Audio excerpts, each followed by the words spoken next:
Hello everybody, my name is Karen Weinman and I'm from Pathways to Inner Mastery, and this is the third installment out of 7 where we're learning about the different pathways to being more conscious in our lives.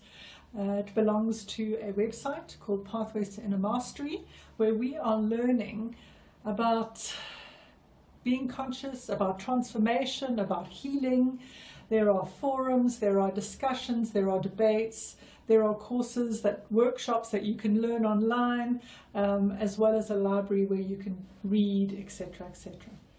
But let's come back to today. I want to talk about the third step that we can take to being more conscious in our lives. I have discussed 2 before this, the first being the physical level, where we connect with our bodies and listen to what is going on when we get sick or when we need to be guided. The second one was about our emotional levels and stopping to notice how we're feeling and expressing that. And today I want to look at the mental level. It's a very interesting level, and as I've said before, this may be levels that I'm discussing separately, but at the end of the day I think they all work together. But I have teased it out just so we can learn more, and hopefully you'll be more inspired to start looking at how you can be more conscious in your everyday life. Of course, when we come to the mental level, it is so part of us. We don't really stop to think about what's going on with our thoughts, not only to notice what we manifest in our lives, but just to what we are simply just thinking all day long.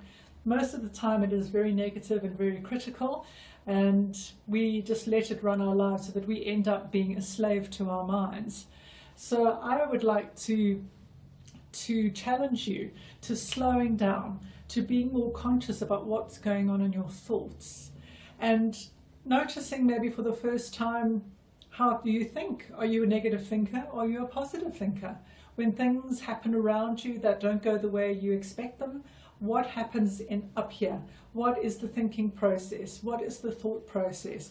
Do you start to tear the situation apart? Do you tear yourself apart in the process? Are there negative thoughts? The Buddhists call the mind the monkey mind. That's for a good reason, as I'm sure you'll notice, that our minds are really up to mischief all the time, distracting us, seeing things in a way which are not necessarily very positive, unless we start to slow it down and watch our words. And of course, unless someone's ever taught us, and that's something we'll talk about later.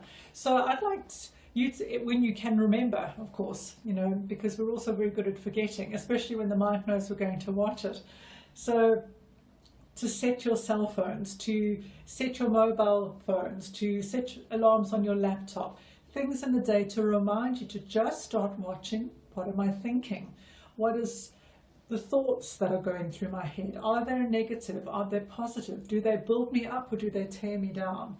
Because of course this is a block to becoming more conscious. We get so caught up in being distracted with the mind that we don't always notice what is going on.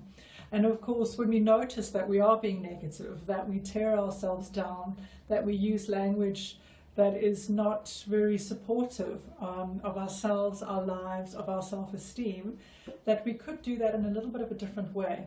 And the first step is to just become conscious of what we're thinking. And of course, this takes practice. So remind yourself of it as many times as you can.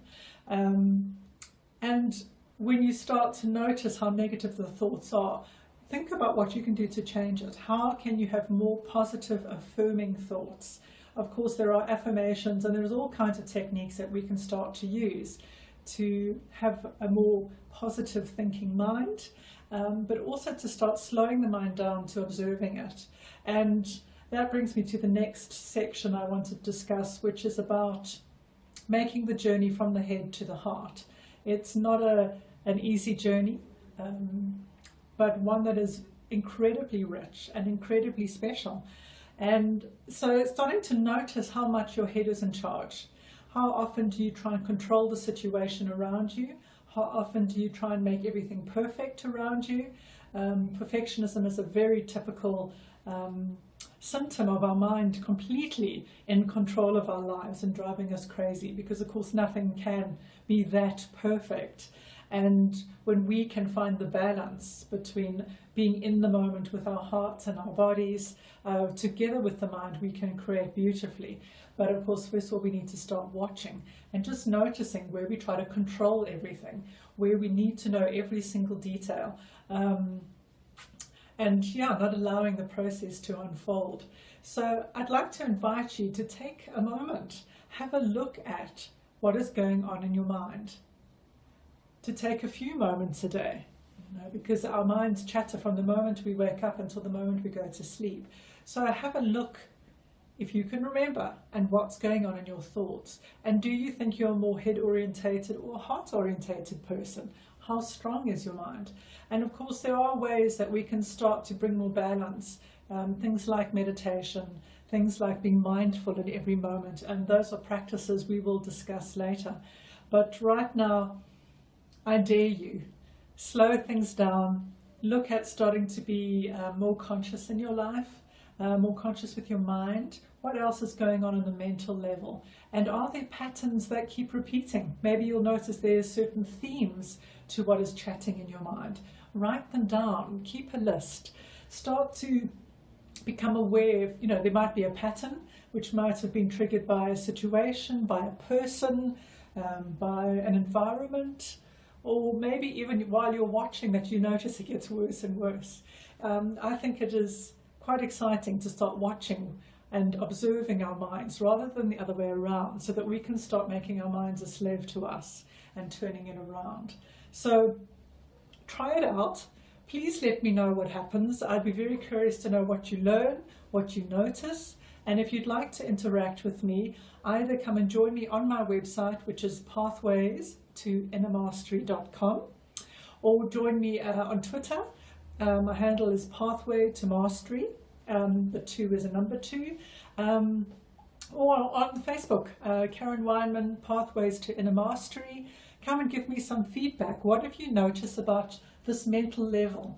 And what does it have to do with blocking your consciousness? How conscious are you able to be when your mind is chattering away?